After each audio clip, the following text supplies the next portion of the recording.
You were the smart one. Teachers loved you. You finished tests before everyone else. Adults called you gifted, talented, full of potential. And now you are an adult who cannot start a simple task, who has had the same thing on your to-do list for 2 weeks, who opens a blank document, stares at it, then closes it and says you will do it tomorrow.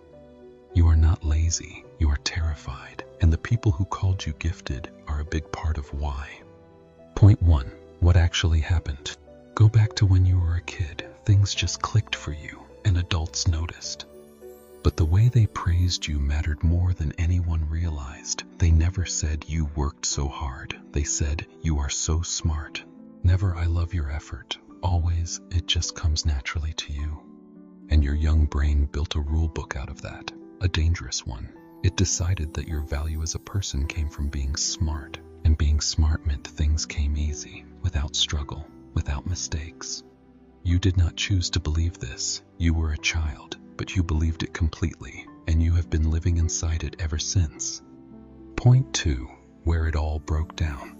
Then life got harder. Tasks required real effort, struggle, failed attempts. And that is exactly where your brain short-circuited. Because if smart means easy, then hard means not smart.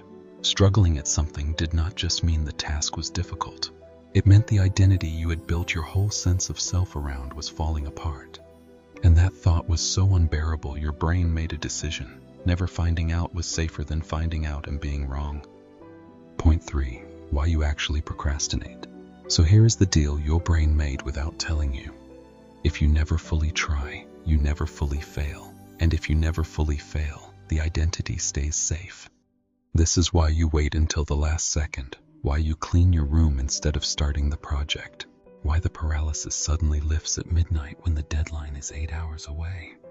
Because now you have an excuse already loaded. If it goes badly, it went badly because you only had 8 hours, not because you are not as smart as everyone thought. Your brain would rather have people think you are lazy than risk finding out that you gave everything you had, and it still was not enough. Read that again, because that is the whole thing right there. Point 4. How you actually break this. There is no app for this. No productivity system fixes what is actually broken here. What is broken is your relationship with your own worth.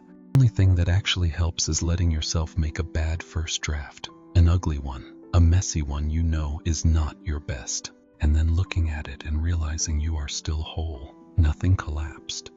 Every time you do that and survive it, you are rewriting the rulebook, proving that struggle does not mean weakness. That effort does not mean you were never gifted. You were allowed to just be a kid back then, and you are allowed to be an imperfect figuring it out human being right now. That is not a failure of your potential. It is actually the first real sign of it. If this hits somewhere specific, drop the phrase you heard most as a kid in the comments. You're so smart. It just comes naturally to you, full of potential. Let's find out how many of us are quietly carrying the same thing. If this channel puts words to things you have felt but never been able to explain, hit subscribe. That is exactly what we are here for.